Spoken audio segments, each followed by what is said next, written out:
So the opening verses of the Dhammapada say that all dharmas, all phenomena are preceded by the mind.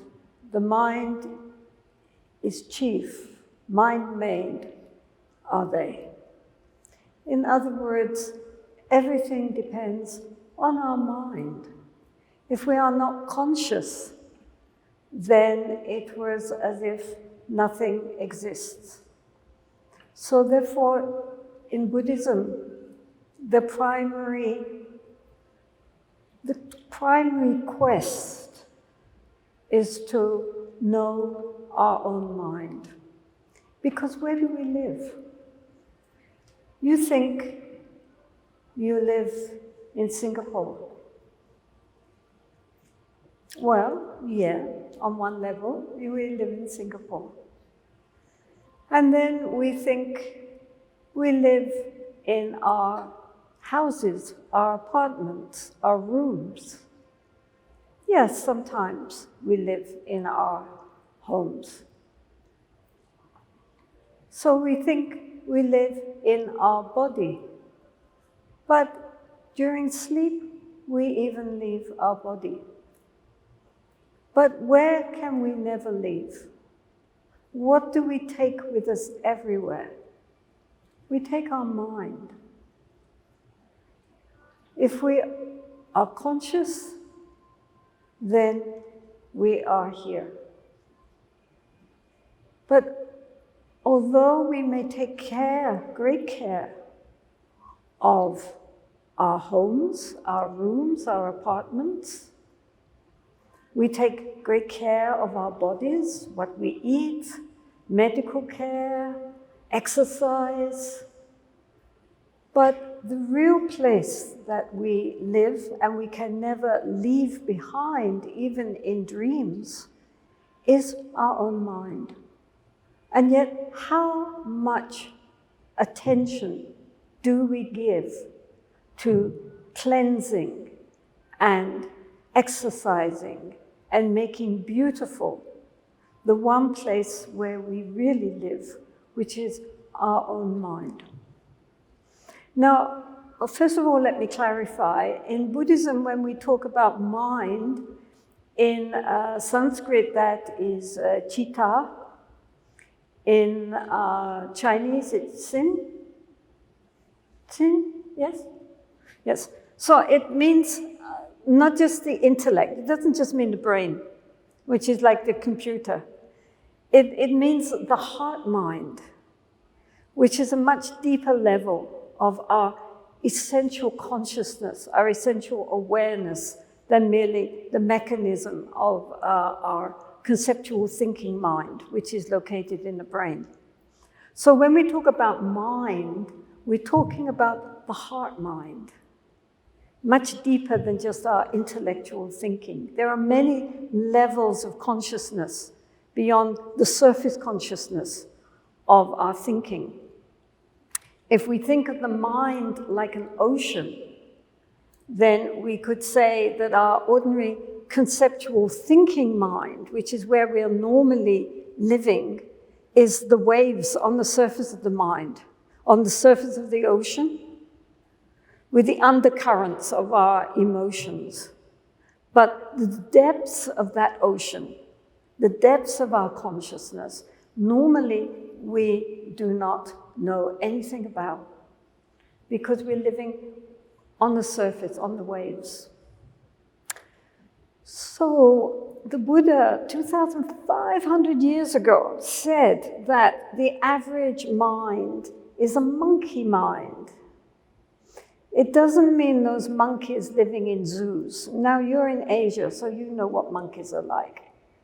In India, we have monkeys everywhere. They're a real pain.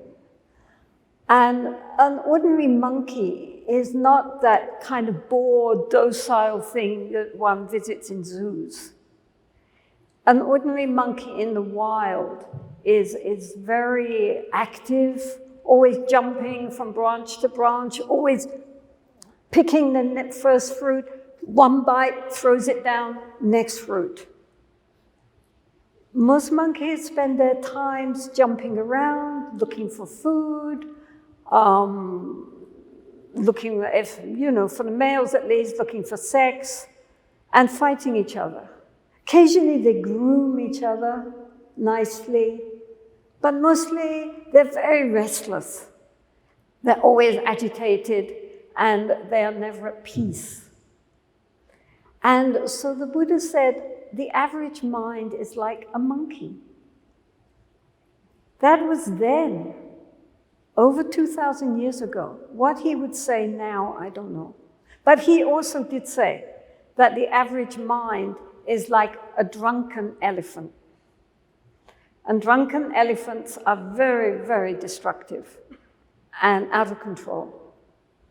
And so this is where we live.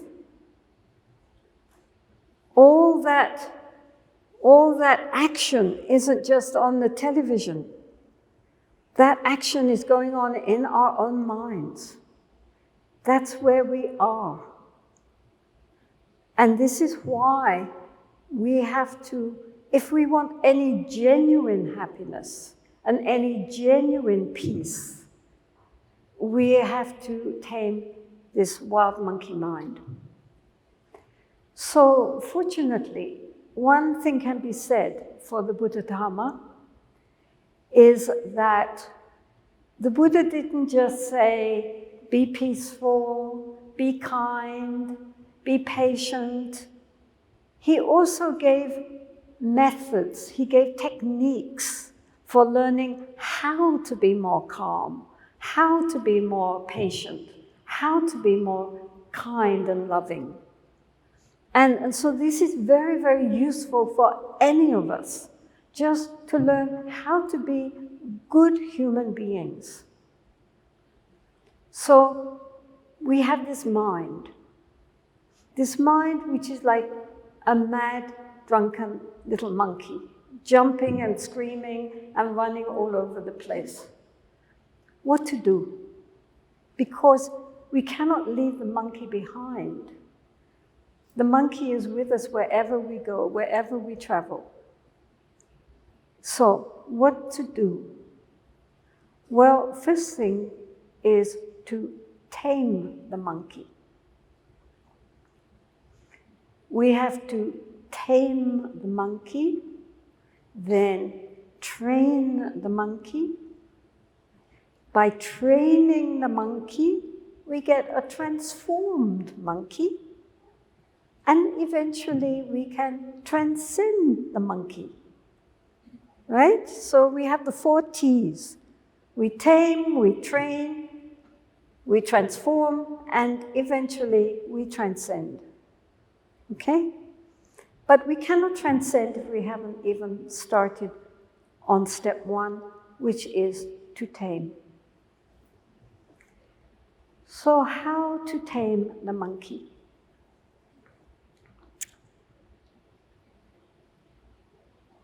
Traditionally, people in Buddhist countries in Asia, they regard any serious Dharma practice as the particular duty for monks, sometimes nuns, but mostly monks.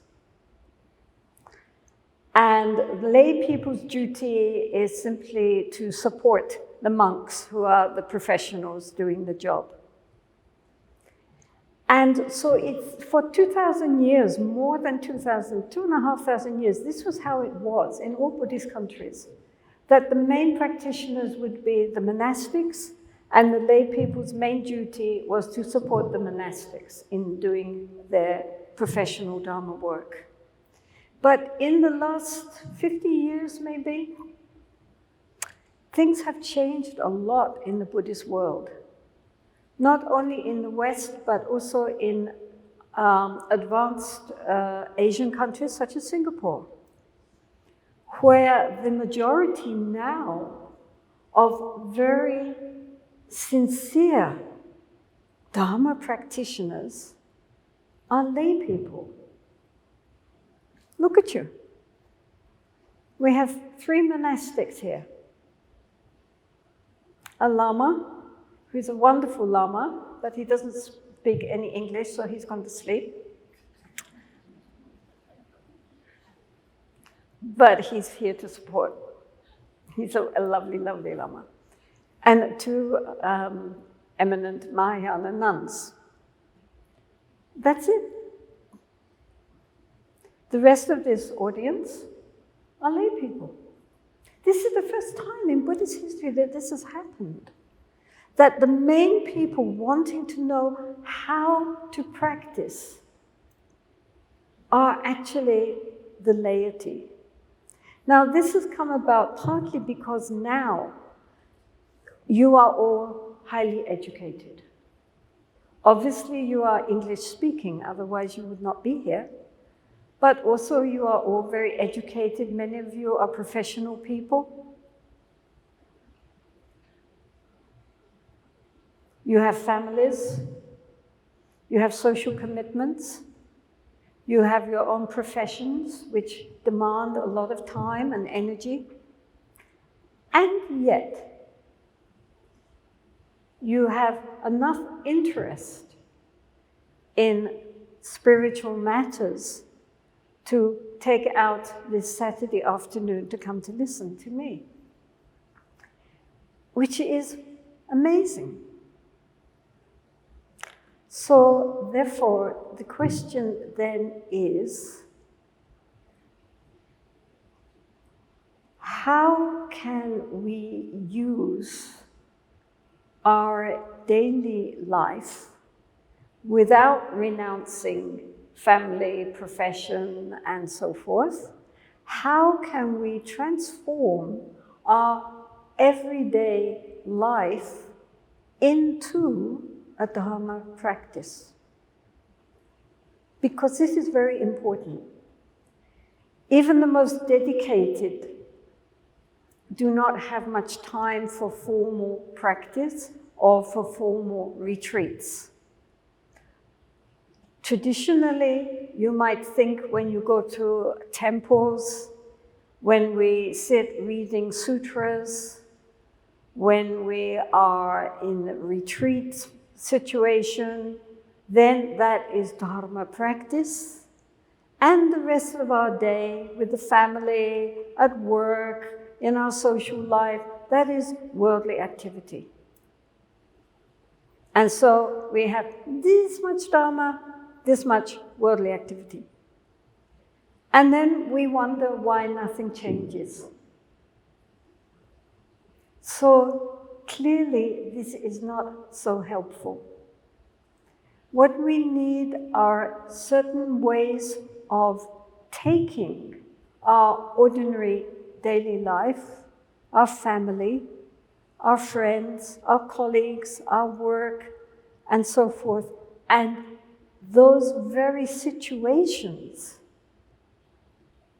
transforming them into our practice. So that's what we're going to talk about today. So, number 1, taming monkey mind. I do think it is very helpful to have a daily formal practice. If possible, early in the morning, when we get up, then we can put aside a small amount of time for just dedicating ourselves to the practice. That if whatever meditations any of you have learned, do it. Different people have different meditations, but all of them are valid. Do them. Even only 10 minutes, 20 minutes, half an hour, however long we can give for it, that is our time just to go inward. And to, at the same time, commit ourselves to using this day to be of benefit to ourselves and to others. Today I will use my day for the benefit of others. Set your GPS, right? Your inner GPS, benefiting others. Then whatever happens, we can remember that. This is what we are trying to do. Others doesn't just mean people out there. You know, sometimes in Buddhism, we talk a lot about all sentient beings, right? All those little SBs out there. All sentient beings, right? Well, thinking may all sentient beings be happy is very good. It's very comfortable.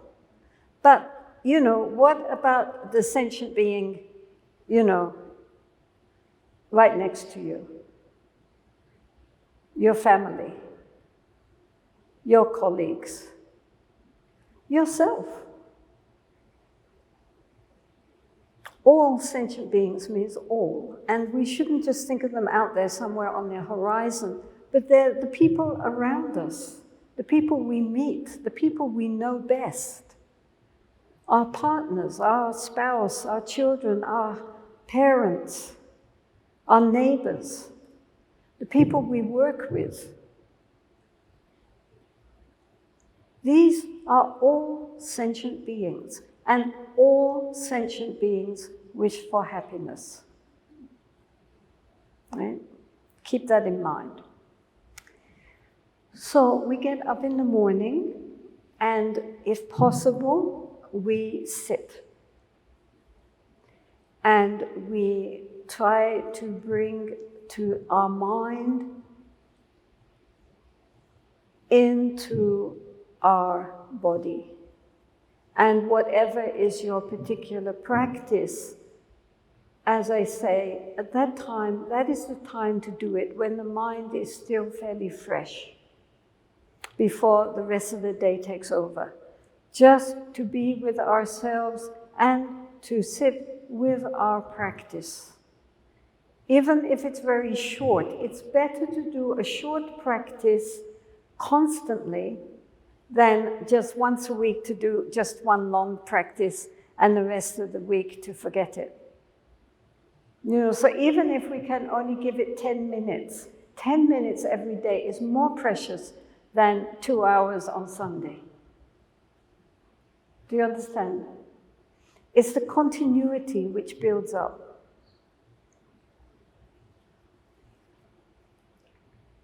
So we sit and we practice whatever is our particular technique of meditation, and we commit ourselves to using this day for the benefit of others, and that we will try our best to bring kindness into our interrelationship with others.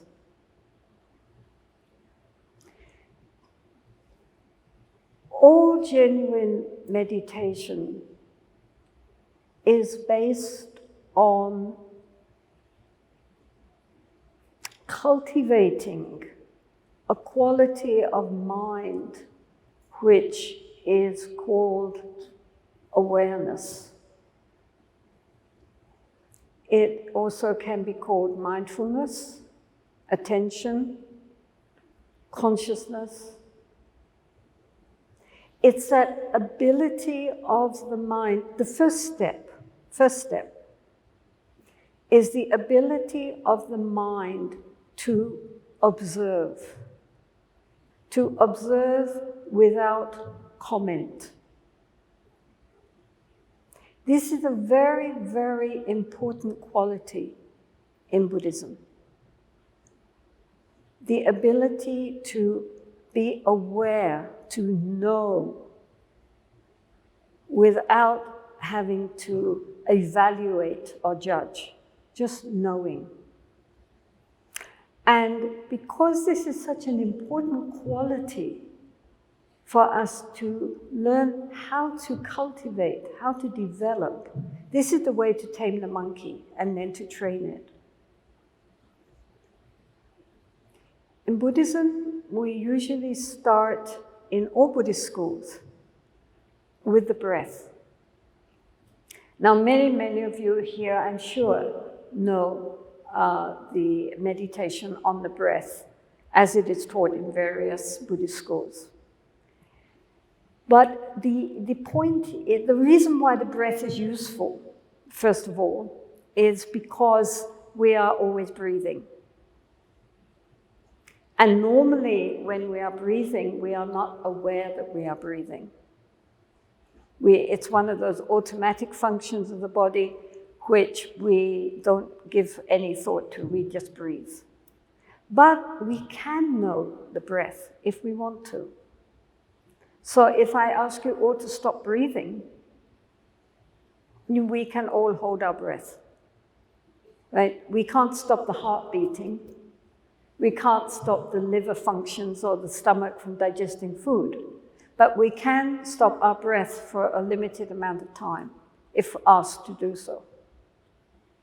So there is a connection between our consciousness and the breathing. At the same time, we cannot breathe in the past or in the future. We only breathe now. So if our awareness knows the breath as it goes in and it goes out, then at that moment, we are present.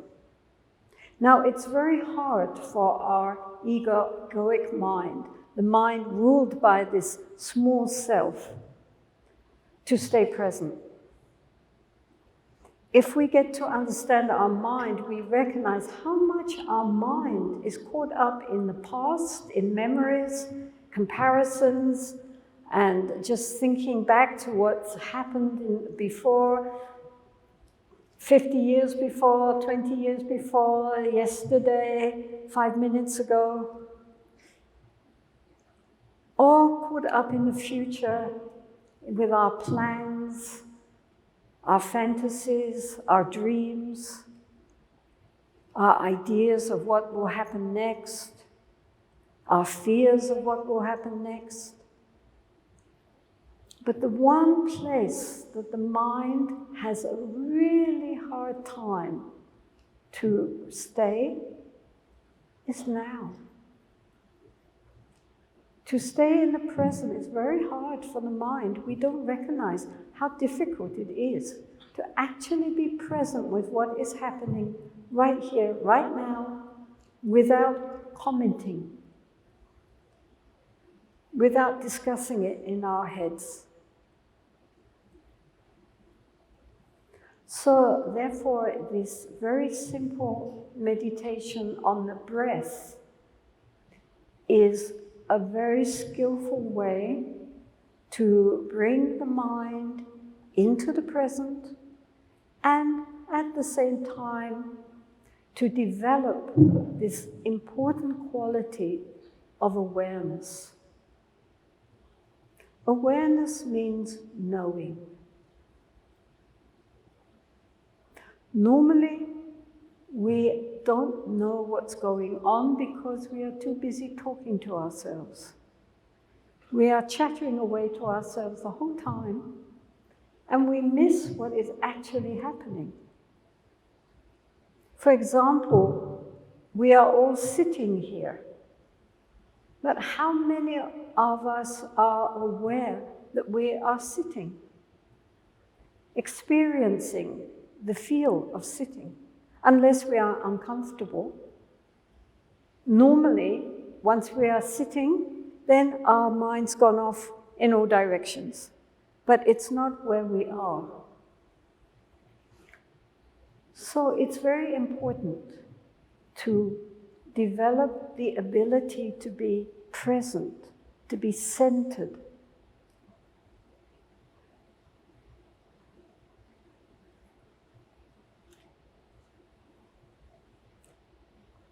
So we learn how to observe, how to witness. And first, we observe the breath. So we're just going to sit for 5 minutes and do this. It's very simple. The most important thing is that you keep your feet on the ground if you can. If your feet are too small, then never mind. If you're at home, then you can put a cushion under your feet. And keep the back straight, but not tense. The hands can either be here or on our knees, resting gently.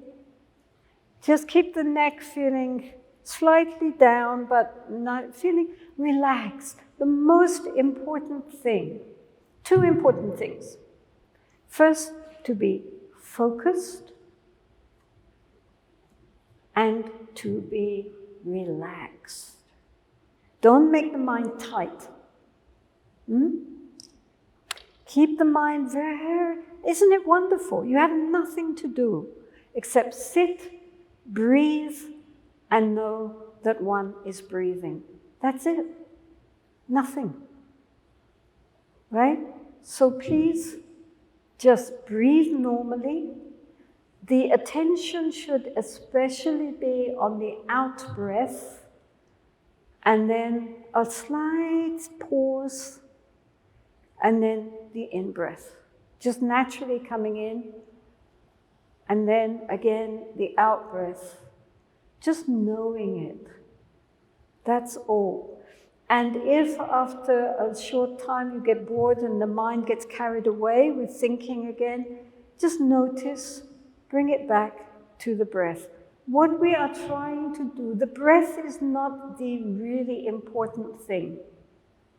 So maybe only 30% of our attention is to the breath, and the majority of the attention is to the fact of being aware. Be aware of being aware. Do you understand? Because this is a practice in learning how to develop this quality of being mindful, of being conscious and aware. So that is what we are interested in. It's the awareness rather than just the breath. The breath is like a support for our awareness. Okay? So this is a very important, it's a very simple practice, but it is the very first step in learning how to tame our monkey mind. First step to taming the monkey mind is to allow the mind to become more quiet, more calm, and to watch the monkey by looking at this point at the breath as it goes in and especially as it goes out. Any sounds we hear, just ignore them, they're just sounds. So we will just sit for 5 minutes and observe the breath. It comes in, it goes out. It comes in and it goes out. And we know it. That's all there is to do.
So this basic awareness of the breath is very fundamental and it's very useful. I mean, even during our day, if we get tired, if we get agitated, if we get a bit overwhelmed, then just to bring the attention back to breathing in, breathing out, even for 1 or 2 minutes, can really, really help to diffuse the situation and get the mind back into a state of open, spacious relaxation and attention. It can be very useful. Also, you know, if we're traveling in a train or a plane, instead of just getting absorbed in all these, you know, things that people get themselves absorbed into when they're sitting on planes, we can sit and do some practice. We can sit breathing in, breathing out, breathing in, breathing out. In traffic jams, instead of getting all upset and agitated every time we hit a red light or, too much traffic, what a good opportunity to practice. Sit there, breathing in, breathing out. In Delhi, in New Delhi in India, they used to have on the stoplights, on the red stoplights, they would have white letters saying, relax. So that's something for Singapore, you know? Those red lights, breathing in, breathing out. This is very useful. In Thich Nhat Hanh's Sangha, Thich Nhat Hanh, the great Vietnamese master, they have what they call a mindfulness bell. And so throughout the day, when people are working or whatever they're doing from time to time,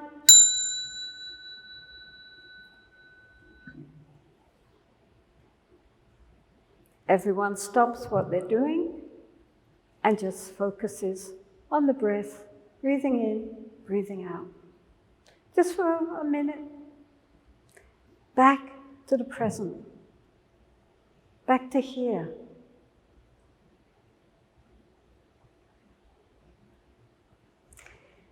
Now, when we have become really able to maintain our focus, our attention, our awareness, the awareness is clear. Watching the breath going in, going out, we can do that without getting distracted. Maybe 21 breaths without being distracted. We are present, watching the breath as it comes in and it goes out. When we feel a sense of really being aware, then we can turn that awareness, that attention back onto the mind itself. This is a very important step in our spiritual lives, because normally we are so identified with our thoughts and feelings that we think, I am my thoughts and feelings. We believe our thoughts and feelings. People believe what they believe. People will kill for what they believe. They will die for what they believe. Our thoughts, we swim in an ocean of thought. And like a fish, we don't recognize the medium in which we're swimming. So the ability to step back and observe our thoughts and feelings just as thoughts and feelings, and not me and mine, is a big step forward. But we cannot do that until we have cultivated the ability to be aware. And we cultivate the ability to be aware by observing the breath. Do you understand? It goes up step by step. We can't skip steps. But if we consider the thoughts and feelings now as like a river endlessly flowing by, normally we are caught up in the river and we're swept along by the river, completely engulfed in the river. Our thoughts, our feelings, our hopes, our fears, our joys, our sorrows. We are absolutely, totally immersed in our mental world. And now we are going to step out of the river and sit on the bank of the river and watch the river go by. And we can do this. We can do this. And what will happen is that, first of all, we will understand we are not our monkey mind,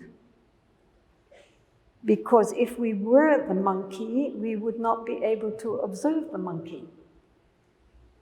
The fact that we can observe the monkey means we are not the monkey. Right? Do you understand? So the fact that we can step out and observe the mind, this mind stream, all the thoughts, means that we are not that mind stream, that there are further levels of consciousness beyond the normal conceptual mental stream. Otherwise, we could not witness. Now, when we can witness, what also happens is that we feel a space between the witnessing awareness, the mindfulness which knows, and what it is knowing, which at this point is the mental stream. So between the two, there is a space. Thoughts arise from that space and disappear into that space. Normally, because we are so immersed in our thinking, we don't even know there's space there. It's like if you're in the clouds. Then if we're surrounded by clouds, we don't even recognize that there is other parts of the sky which is not cloud. So here we're stepping out and we're observing the clouds, but we're not immersed in the clouds. Are you following? This is also very, very, very useful.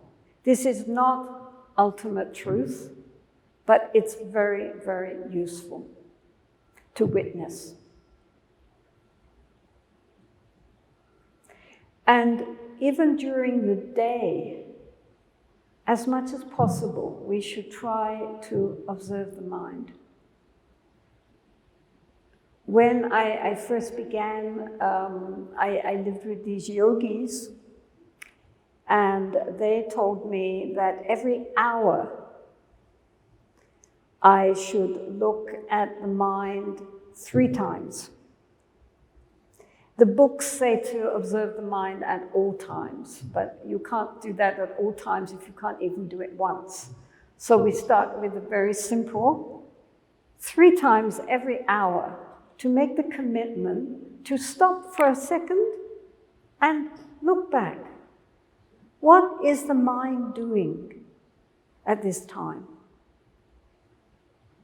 Because normally we are so carried away by our mind that we're not even aware of what we're thinking or what we're feeling.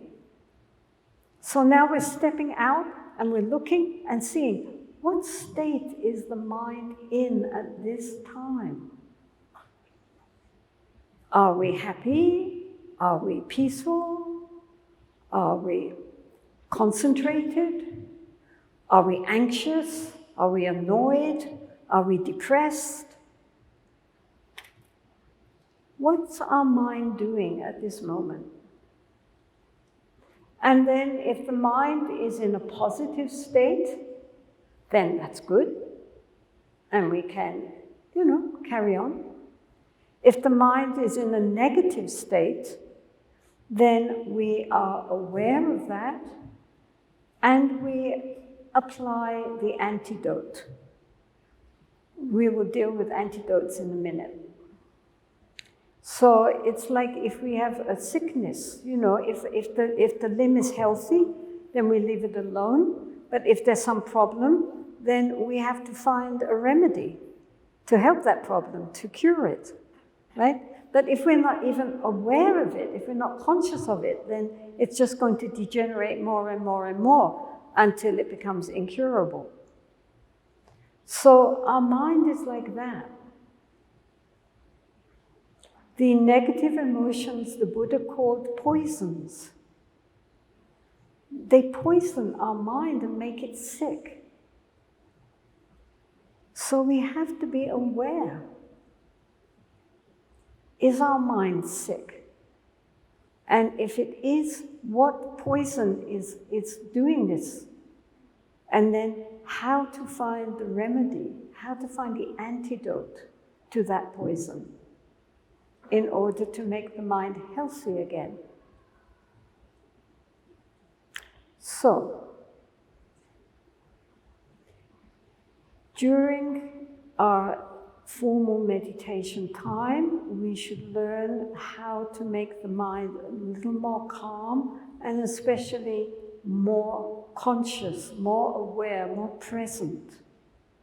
Then use that attention to look and observe the mind itself and to recognize that we can be centered within ourselves without needing to always be caught up in the turbulence of the mind. As we become more skilled in being aware, then the mind of itself begins to calm down and get itself more in order because it's being watched. It's like children. If they're left to themselves, they go wild. But if they're being watched, then they're more careful. And likewise with our mind, if we're observing the mind, then the mind begins to get itself a bit more into order and not start messing around so much, right? You watch and you'll see. The mind does that. If we're thinking really stupid thoughts and we become aware that we're thinking these stupid thoughts, then we're not thinking those stupid thoughts anymore because we're aware. Much of what we do with our mind during the day is just a waste of time and causes a lot of fatigue and stress because we don't know how to use the mind skillfully. Our mind is out of control. The mind, our ordinary conceptual thinking mind, is a brilliant tool. But when it thinks it's the master, then it is a very tyrannical master. It's a good servant, hopeless master, because it is ignorant. So we have to learn how to be the masters of our own mind, in control of our own mind, knowing our own mind. It's very important. And this is why also those of you who have the time and the opportunity to undertake more extended retreats, meditation retreats, are very encouraged to do so. Because this, with guidance, with good guidance, an extended period of time to really get to work on the mind, understand the mind, and learn how to really make the mind more pliable, more workable, more serviceable, so that we can use the mind usefully instead of being driven here and there by the mind, which is out of control like the monkey. This is what meditation retreats are for. They're to help us to really become the masters of our own mind and to understand our mind. Because, as I say, mostly we live within our mind, but we don't even know what the mind is. We never look. What is the thought? I think this, in my opinion, that. But what is a thought? Where does it come from? Where does it go to? Who is thinking? And if we say, well, I am thinking, okay, who am I? Look, find this I.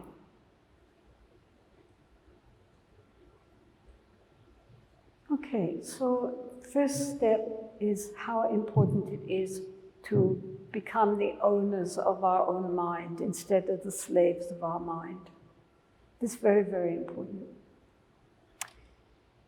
Then, along with that, the heart. Because it is very important to open our heart. All of us sitting here would rather feel okay rather than not okay. All of us would rather feel happy rather than miserable. Nobody really wants to be depressed. Nobody wants to be anxious. Nobody wants to be angry and moody and just stressed out. Who chooses that? How many people get up in the morning and think, I think today I will feel nice and grumpy and angry and irritated and stressed out and depressed and generally hating the world. That sounds like a good day.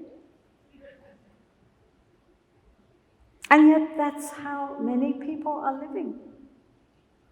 Despairing, depressed. Suicide rates are soaring.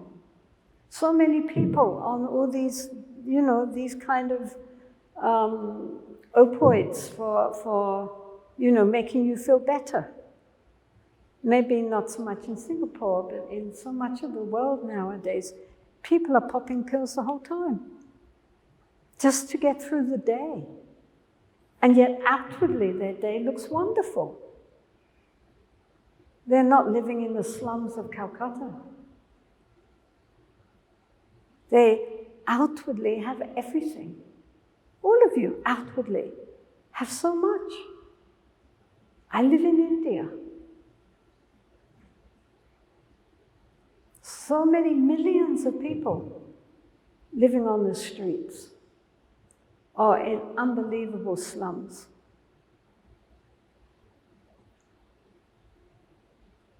Compared with that, all of you are living in the God realm, in the Devalok.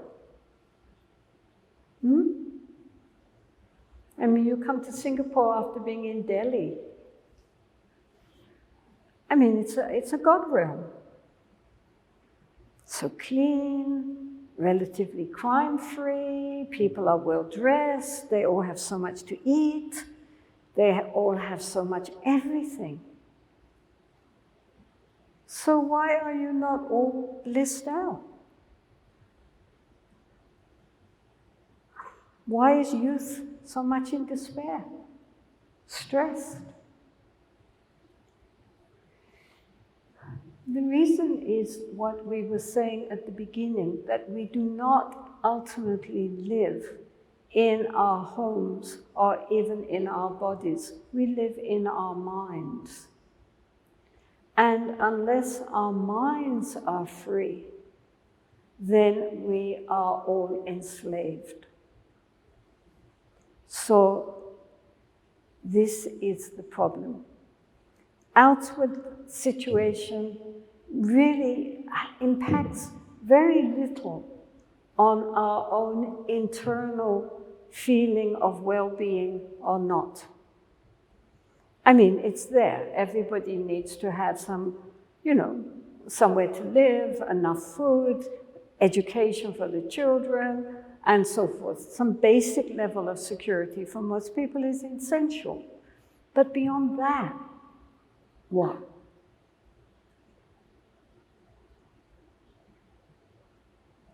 Why are people not, the more they get, not happier? Because they're not. They're really not. So we are first taming the mind by learning how to bring the awareness to the forefront of the mind. How to be aware, because we are all aware. You are hearing me. You are seeing me.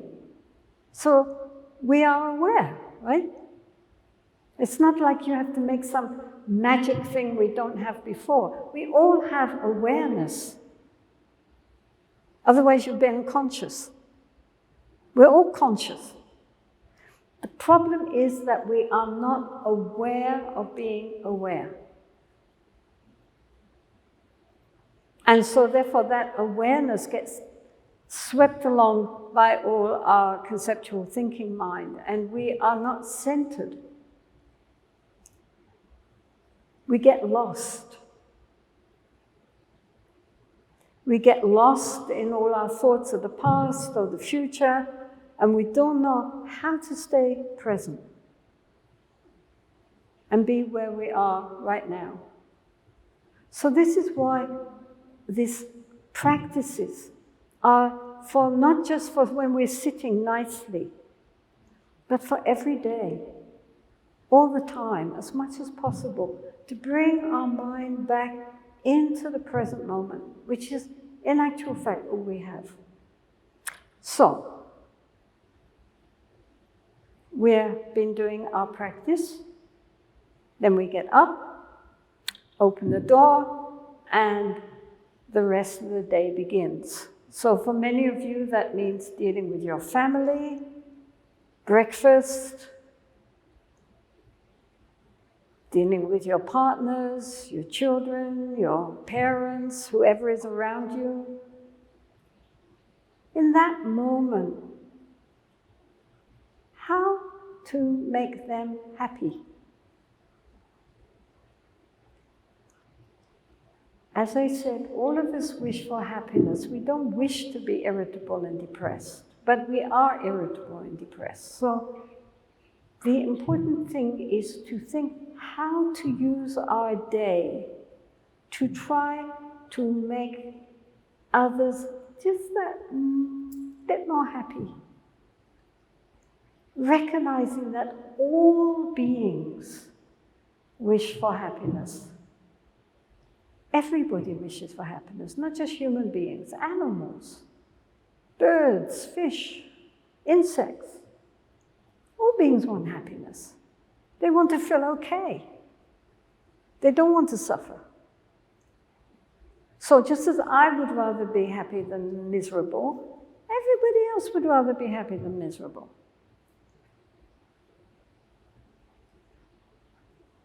The Buddha started by teaching this meditation, which many of you will know, which is the meditation on metta or maitri, which basically is the connotation of a friend. So a good friend is someone who makes us feel better and likes us, right? That's the idea, is that we become friendly, kind. wishing well. And the Buddha said, start with yourself. Wish yourself well. Wish yourself to be happy. Think how nice it would be if I felt good. Wouldn't that be nice? Just that. We'd rather feel cheerful and nice than feel miserable. Wish ourselves that.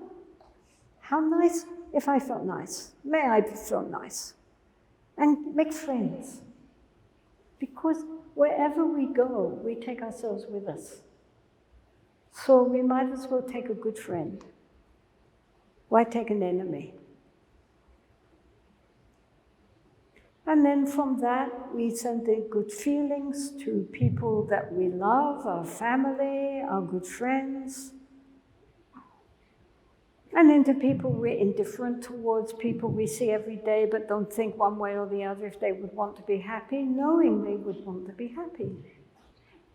And then to people we have problems with, maybe at work or our neighbors or politicians or whoever.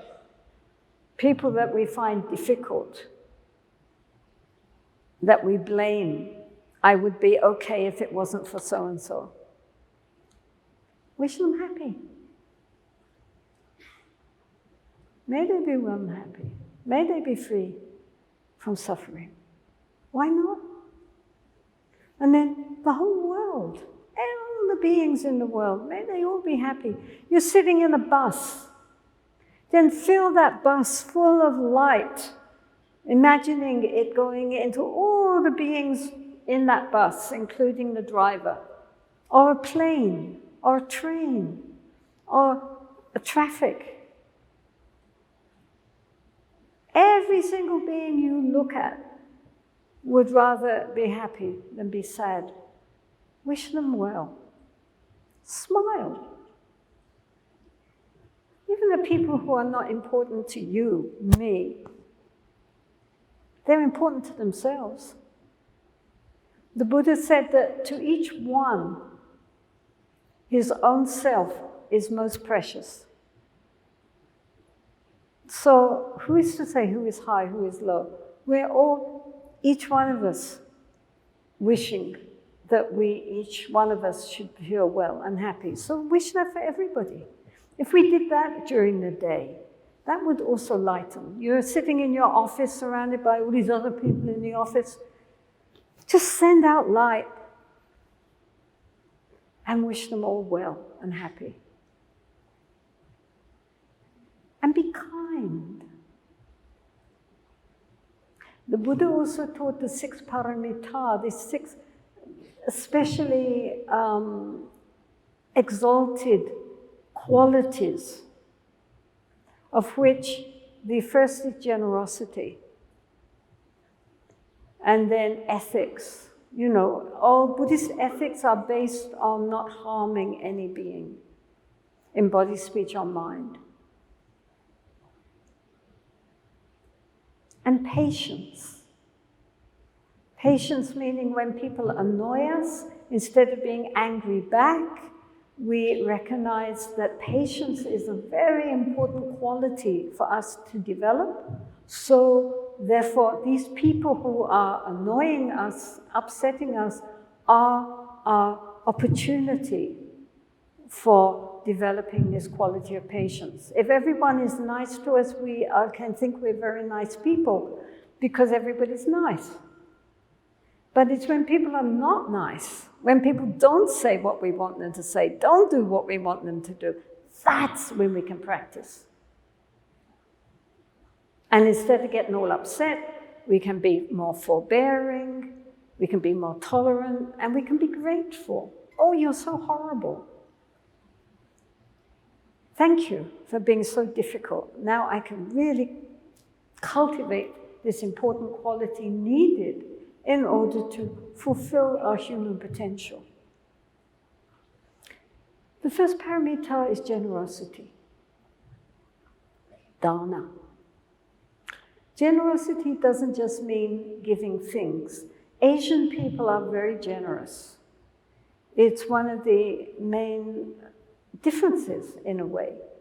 I mean, it's not that Western people are not generous, but Asians are beyond generous in a way that Westerners are not.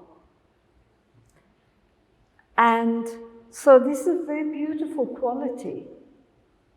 And I respect very, very much that people are so generous with their money, with their possessions, with their time. It's a beautiful quality of the heart and the hands. But also we can be generous with our being there for people. Even if we don't have anything to give materially, we can be there for people if they need help. We can listen. If you have a friend who is having problems, then we can be there for them. Listening to them, hearing them, giving them our time. This is also a very important quality of generosity. Just that we're there for people. And so during the day, as you go through your day, every single person that you meet is the most important person in the world at that moment, because they are the person we are with. Do you understand? So therefore they should have our full attention. In the Lojong teachings, it says that we should put all others as superior to ourselves and ourselves as inferior. But this doesn't mean that we have to cultivate an inferiority complex. What it means is that we should recognize that whoever we are with, that person at that moment is the most important person. And we are not important. I mean, some people, when they meet people, they're just thinking, oh, I wonder what he's thinking about me. I wonder if he thinks I'm attractive. I wonder if she's feeling jealous of how nice I look. And it's all about what are they thinking about me, right? But that's nonsense. Total nonsense. Because first of all, we don't know what the other person is thinking. They're probably not thinking about us at all, or else they're thinking, oh, I wonder if she's thinking I'm attractive. Oh, I wonder if... Which is nonsense, right? So therefore, the other person is of supreme importance. We are not of importance. So when we meet anyone, our interest is in them, not in ourselves. Do you understand? It's very important. Each other person is most dear to themselves, so we also treat them as most dear. So we go through the whole day with our family, at our workplace, in our social situation, being aware, being present.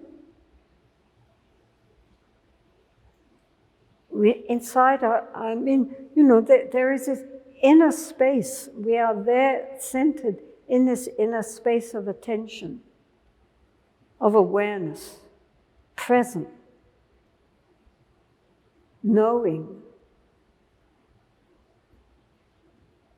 And within that, in whatever the situation, we try to be helpful, kind, generous, patient, and so forth.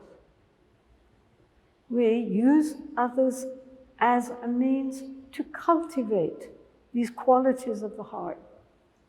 And when negative feelings arise, we notice them.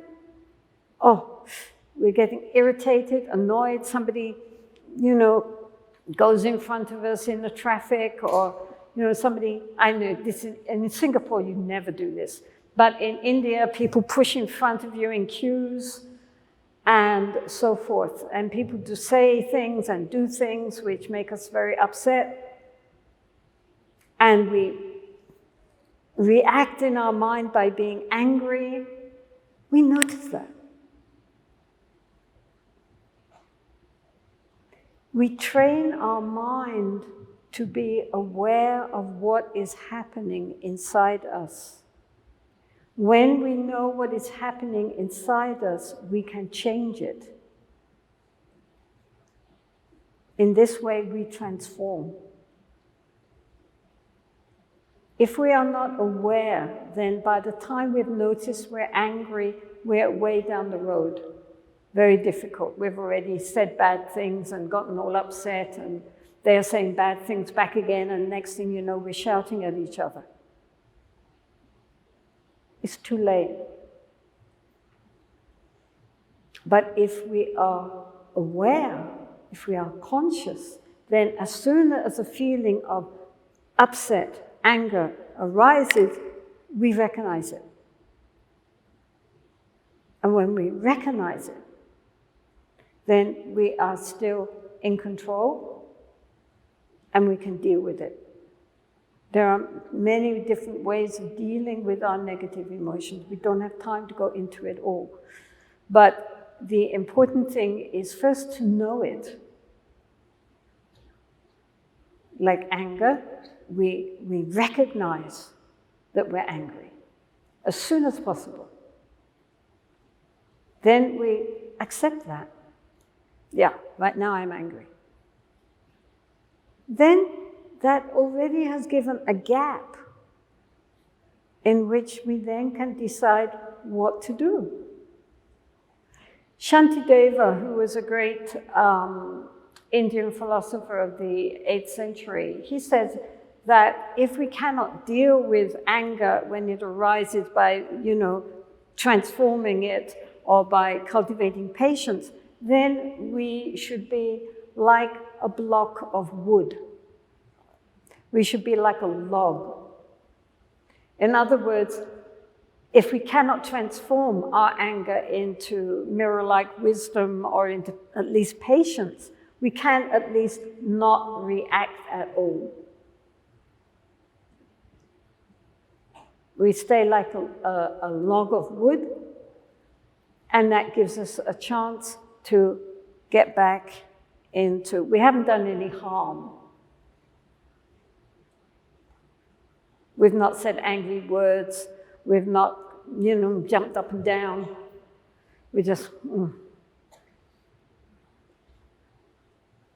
And that gives us space for us to come back into a state of awareness and deal with the situation more skillfully.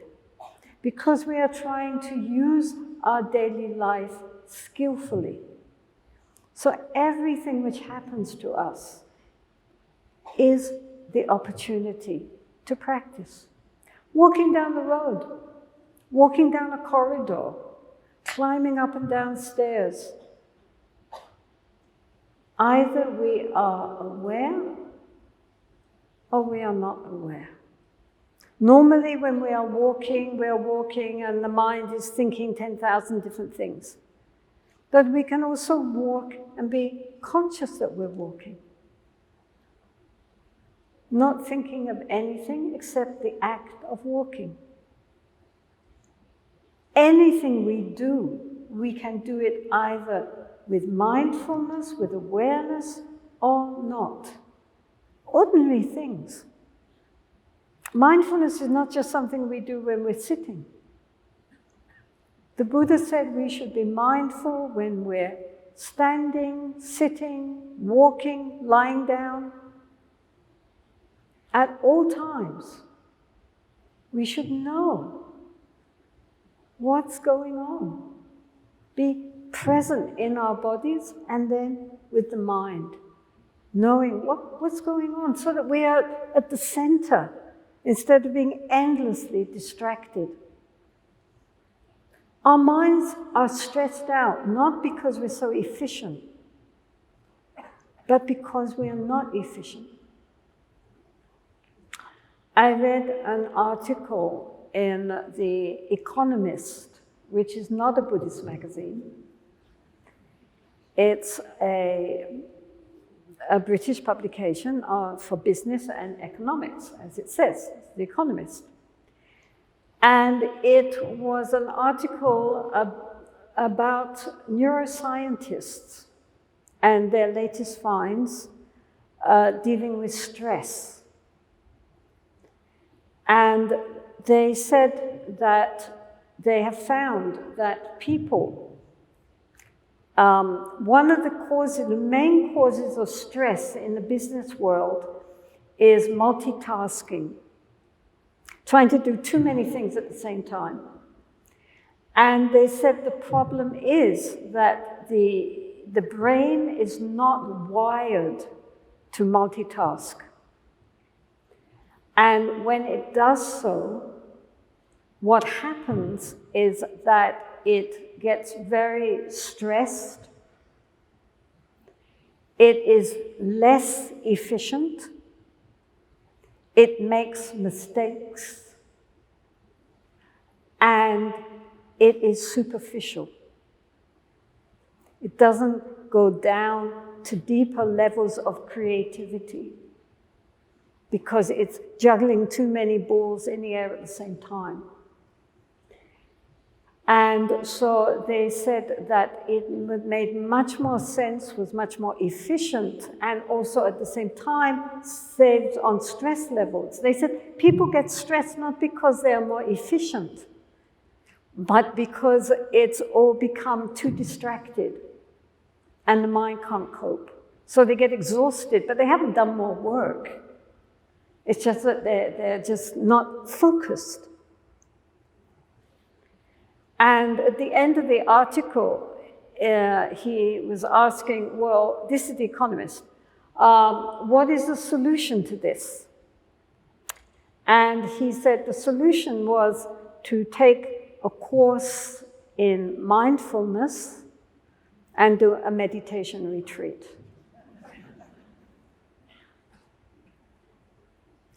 So I quote my sources here, right?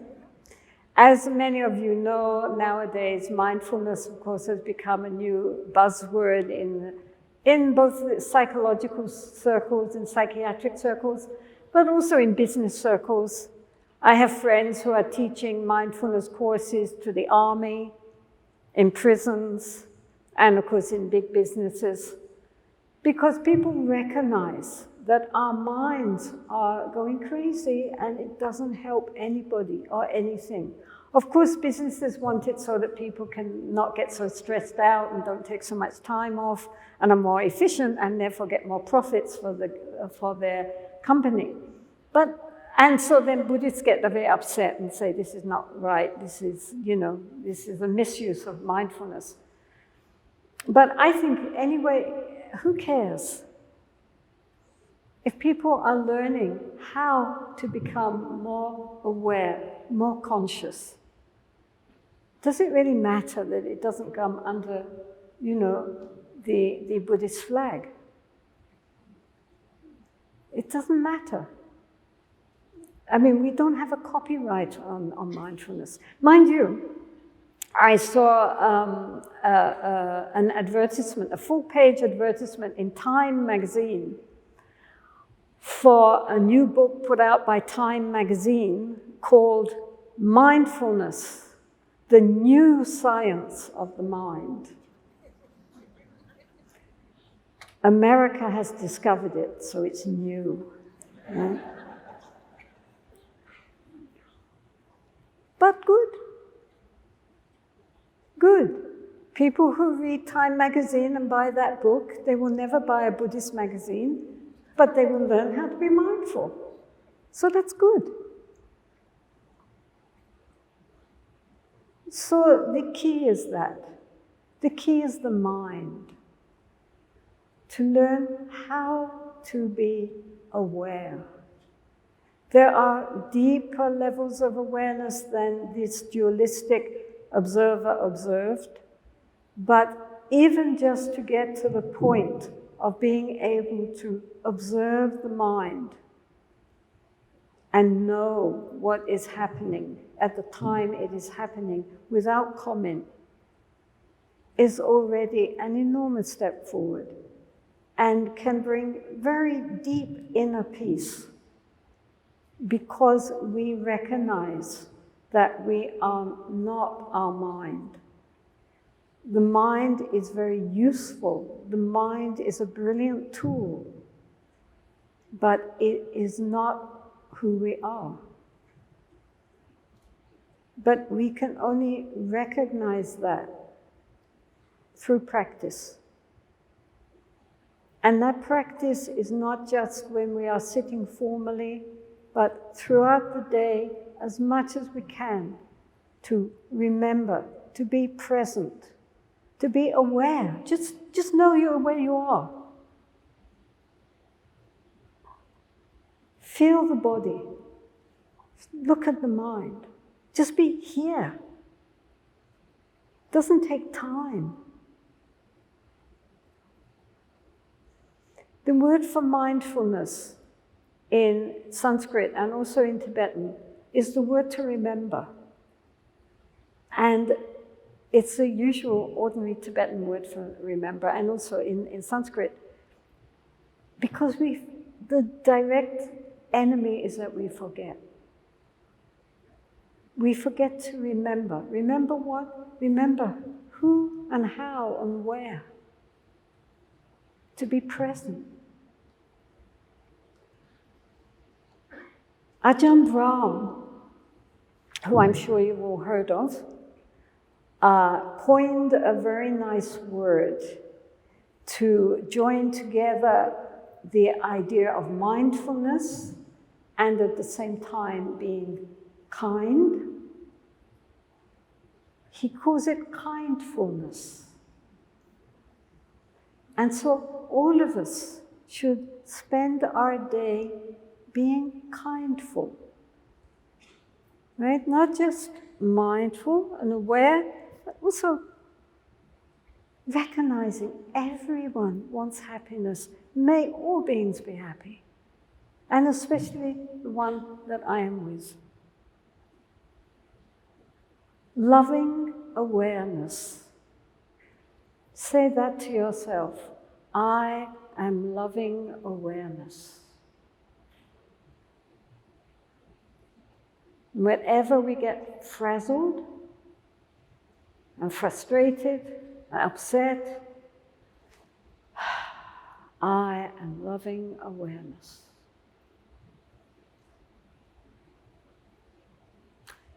So take that to our day. That tames the monkey mind, trains the monkey mind, transforms the monkey mind, ready to transcend altogether the monkey mind. So may you all, each one, be very well and happy. Thank you.